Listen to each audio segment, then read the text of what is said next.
Hello guys and welcome to cricket caviar. अभी Olympics चल रहा है और मैं बहुत रोना रो चुका हूँ लास्ट 15 दिन से कि इंडिया के इतने फोर्थ प्लेस फिनिश हुए, इतने नियर मिस हुए, कर्स्ड ओलंपिक्स है। नीरज चोपड़ा भी मतलब सिल्वर लेने के बाद भी एक हार वाली फीलिंग आ रही थी, क्योंकि अरशद का बहुत अच्छा थ्रो लगा और हम एक्सपेक्ट नहीं किए थे कि हम वो वाला इवेंट हार जाएंगे, क्योंकि नीरज से हमेशा इंडिया के ग्रेटेस्ट एवर एथलीट है और उनसे उम्मीदें थी। बट आज बहुत खुश हूं। मैं किसी भी चीज पे रोना नहीं चाहता हूँ भाई। अमन सहरावत की स्टोरी जब सुनी मैंने, तो मुझे लगा कि ये स्टोरी हमारे व्यूअर्स को बतानी चाहिए, क्योंकि भाई बहुत इनक्रेडिबल है। ये बंदा जो है हरियाणा का, इसने जो कर दिया यहाँ पे, bronze medal, bronze medal for India and it's the fifth bronze.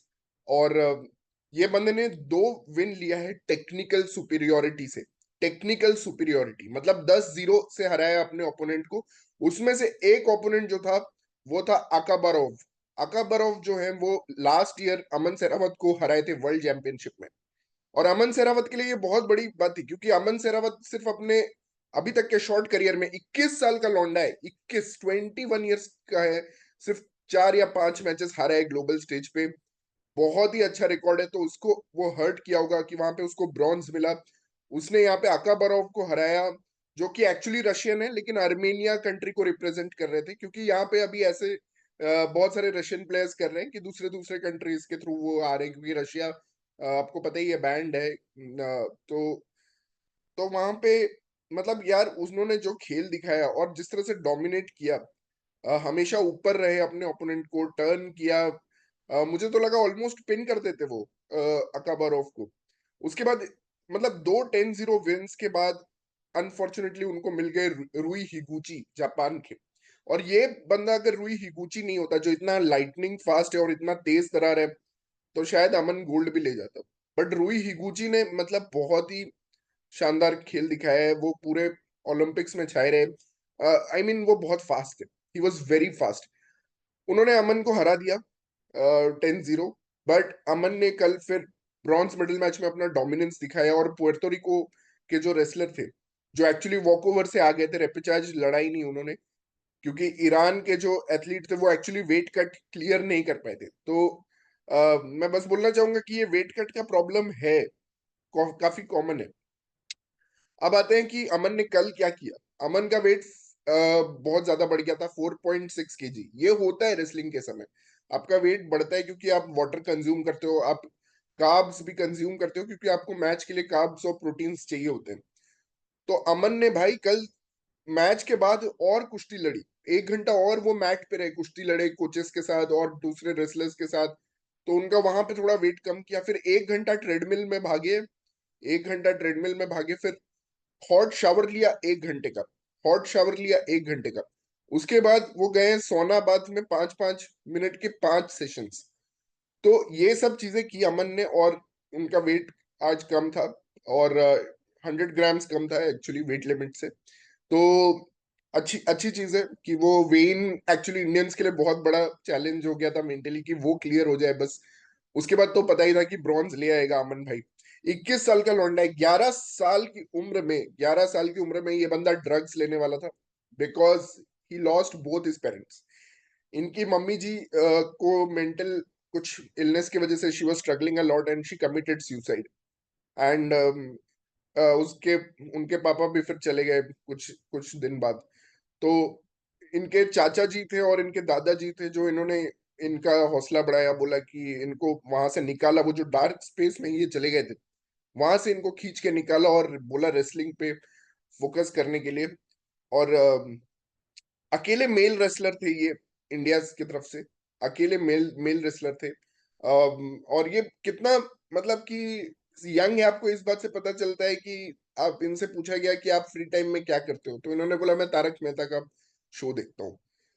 और इंडिया मेल रेसलिंग ने भाई एक बंदा भेजा और एक बंदे ने डिलीवर कर दिया। ये तो पाकिस्तान लाइक एफिशिएंसी है जिन्होंने 7 भेजे थे और एक उनका गोल्ड मेडल जीत गया।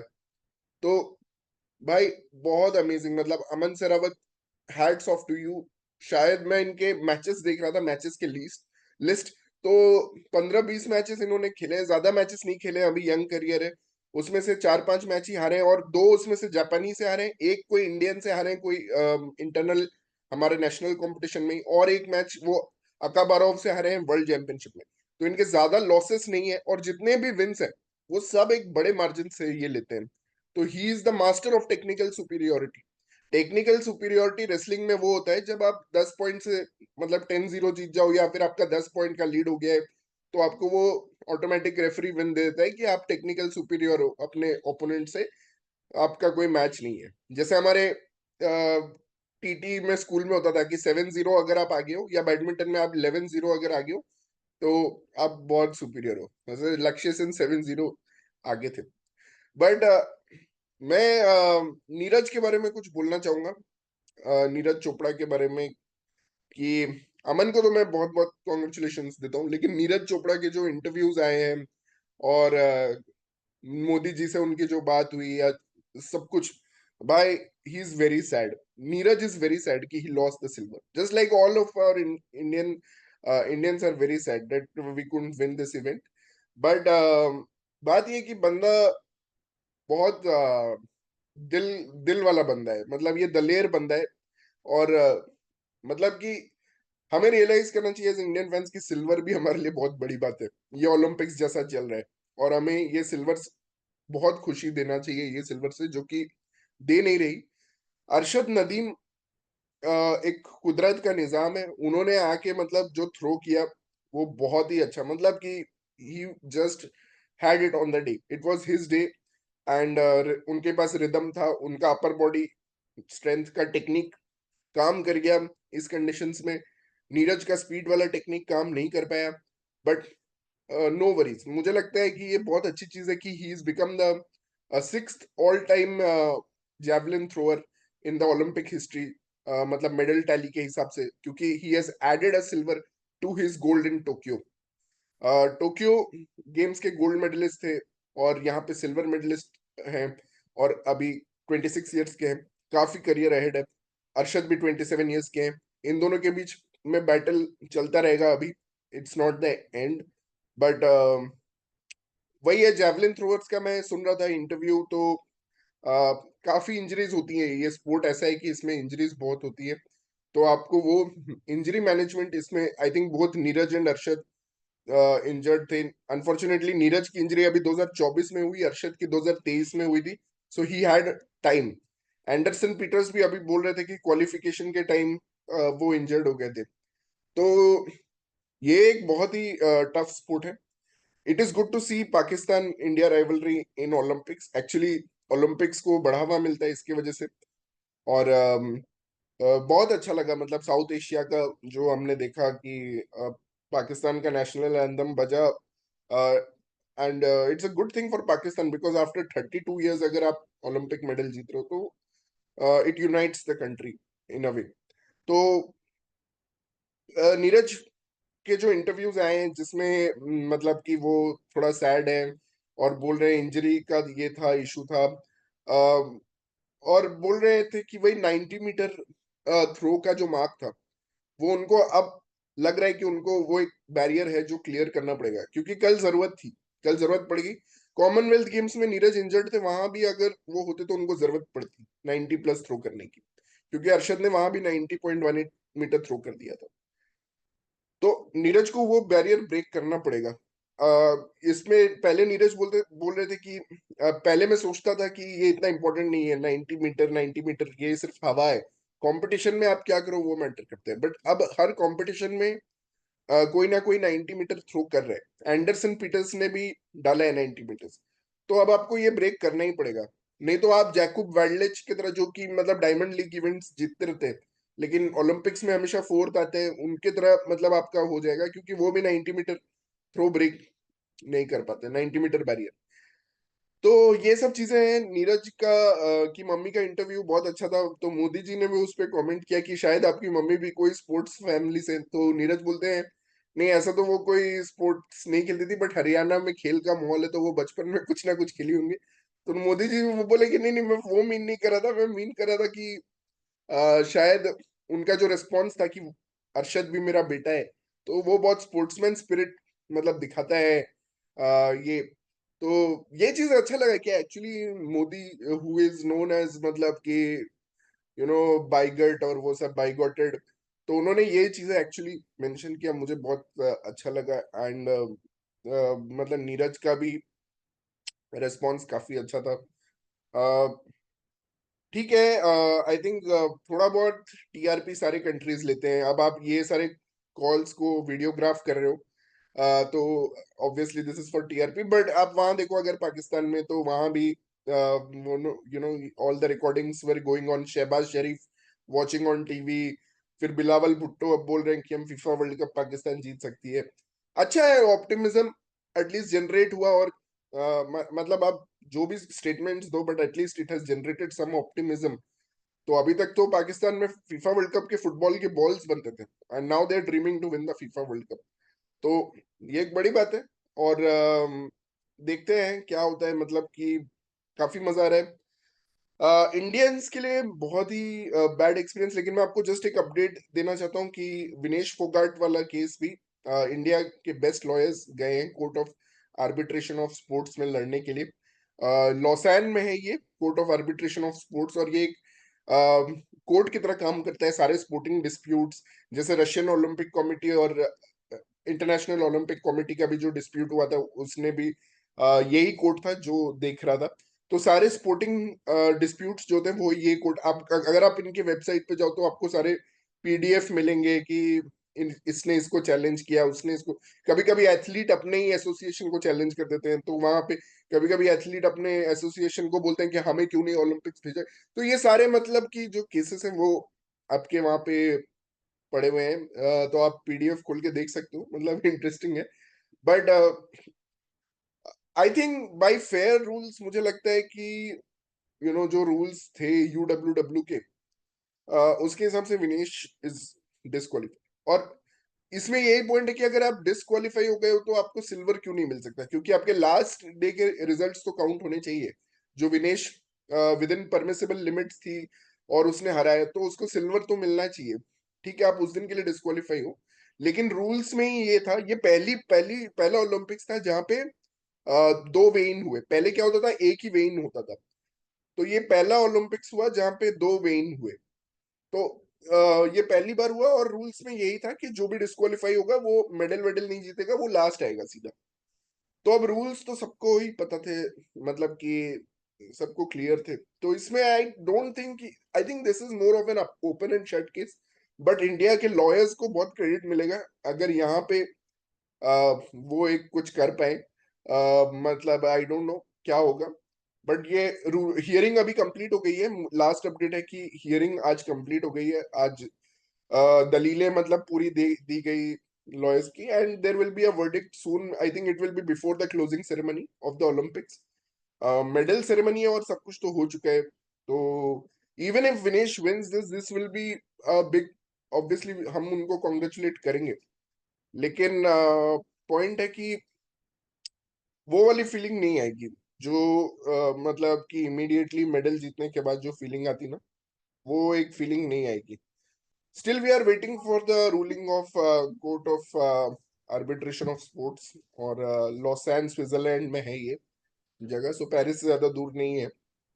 और या श्रेयांश भाई, श्रेयांश भाई जुड़े हैं हमारे यस साथ। सर। श्रेयांश भाई, आपको कैसा लग रहा है Aman Sehrawat, 21 year old from Haryana, 11 years में लॉस्ट हिज बोथ पेरेंट्स, और डिप्रेशन में जाने वाले थे।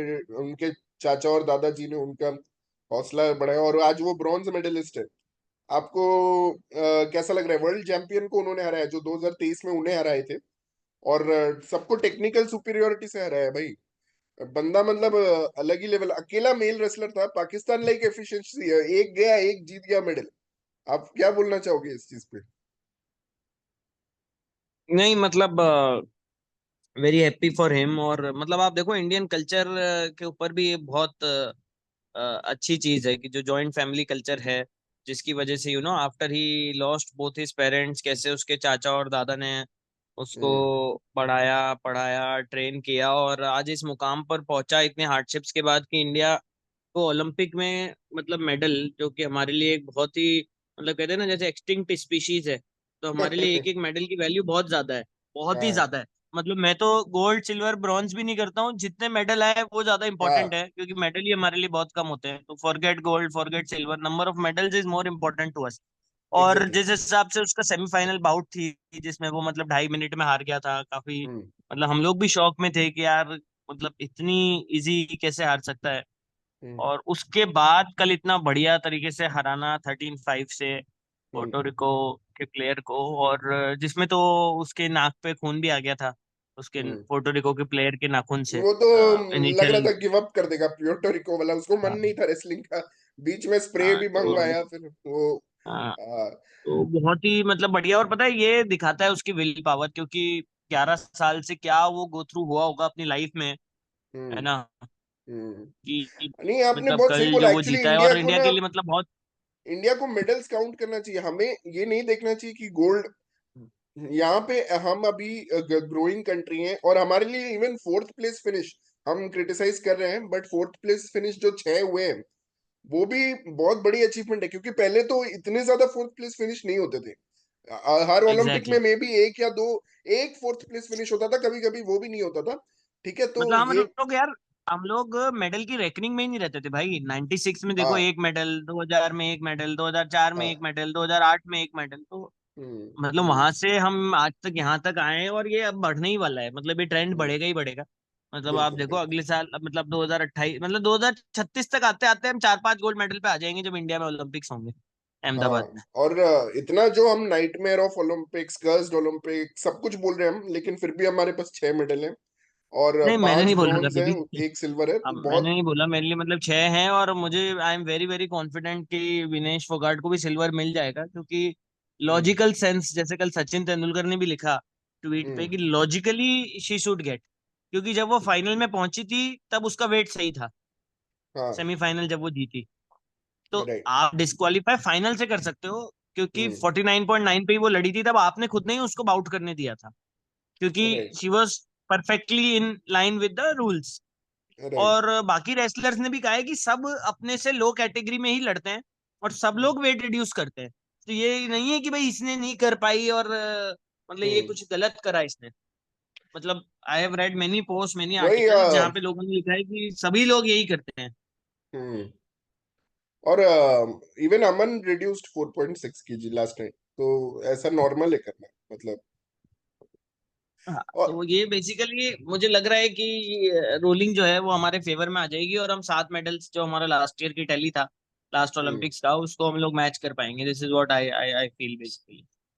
और हम्म। अब आप देखो ना, मतलब नीरज चोपड़ा के सिल्वर पे हम लोग दुखी हो रहे थे, बट हाँ। मतलब अक्षर Nadeem was way far ahead, मतलब वे फार अहेड। तो I don't hmm. Think we should disappoint. मतलब हमारे लिए यही बड़ी बात है कि हमारा प्लेयर 2 ओलंपिक्स में मेडल मतलब जीता है। टॉप 2 रहा। ये कोई कमजोर बात नहीं होती, मतलब ये बहुत ही बड़ी बात है। पीवी सिंधु हम्म। रही थी, और उसके बाद मतलब तीसरा प्लेयर ही है इंडिया का, सुशील कुमार, पीवी सिंधु और नीरज चोपड़ा। हाँ हाँ। और मनु भाकर चौथा, क्योंकि वो भी 2 मेडल जीत चुकी है, नहीं मल्टीपल नहीं मेडलिस्ट। मतलब, हाँ नहीं नहीं, बट ये दोनों अलग अलग ओलंपिक्स में है ना, तो 4 साल की हाँ, दोनों। कंसिस्टेंसी वाली बात।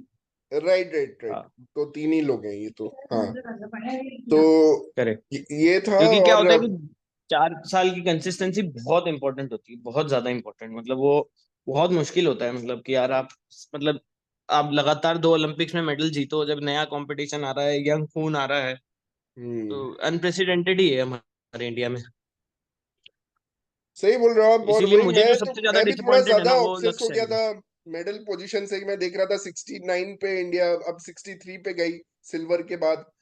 बट आप सही बोल रहे हो, अभी हमें नंबर ऑफ मेडल्स, हमें वो यूएस वाला जो यूएस चाइना को दिखा रही है ना जो मेडल टेबल, वो हमें फॉलो करना चाहिए, जहाँ पे वो नंबर ऑफ मेडल्स दिखा रहे हैं, जो यूएस के बहुत ज्यादा है चाइना से। ऑल्दो चाइना के गोल्ड, अभी तो चाइना के गोल्ड भी कम हो गए यूएस से, बट वो मेडल टैली हमें एक्चुअली फॉलो करना चाहिए, हमें वो नहीं देखना चाहिए एक्चुअली कि में क्या है, थोड़ा कितना। सा स्क्यूडनेस है ना, मतलब ओलंपिक टाली में क्या है कि ये लोग गोल्ड को तरजीह देते हैं।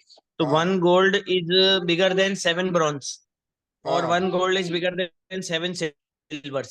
सो राइट। मतलब मुझे वो थोड़ा सा हमारे जैसे कंट्री के लिए गलत होता है, क्योंकि मतलब वो देखो गोल्ड वाले लेवल पर हम बाद में आएंगे, पहले हम थर्ड और फोर्थ तो आए इवेंट्स में। हम्म हम लोग हम्म। पोडियम फिनिशेस तो करें, उसके बाद हम लोग गोल्ड की राह देखेंगे। आज आज की स्थिति ऐसी नहीं है। Great, nice nice nice. तो थैंक्स शेंश भाई, थैंक यू फॉर ज्वाइनिंग। और देखते हैं, आज लास्ट डे है, Ritika Hooda is our last athlete I think. और कल शायद कुछ नहीं है, गोल्फ भी चल रहा है बट उसमें कुछ ज्यादा चांसेस नहीं है, क्योंकि अदिति अशोक और दीक्षा डगर ये दोनों काफी पीछे हो चुके हैं। 15-16 स्ट्रोक्स का लीड लेना एक दिन में is almost impossible in golf. नहीं, वो तो इम्पॉसिबल है। तो अब all hopes on Ritika Hooda, अगर एक और मेडल आ पाए it will be great, Ritika will Hooda be किस एबल टू। इवेंट में है? ऋतिका हुड्डा किस इवेंट में है? 76 केजी रेसलिंग, 76 केजी रेसलिंग। तो अच्छा। तो ये अगर आ जाए तो हमारा टोक्यो का टैली मैच हो जाएगा, तो बट फिर भी कब है? कब है ये? आज 2:30 बजे, आज 2:30 बजे मैच है। 2:30 बजे है। नहीं, मुझे पता नहीं क्यों कॉन्फिडेंस आ रहा है कि विनेश को मिल जाएगा, तो मेरे हिसाब से हाँ टेली मैच तो हो जाएगा। मतलब आई आई हाँ, वेरी स्ट्रॉन्ग कन्विक्शन, देखो क्या होता है, fingers crossed for it. Right let's see. Right right. चलो यस देखते हैं 2:30 बजे क्या होता है।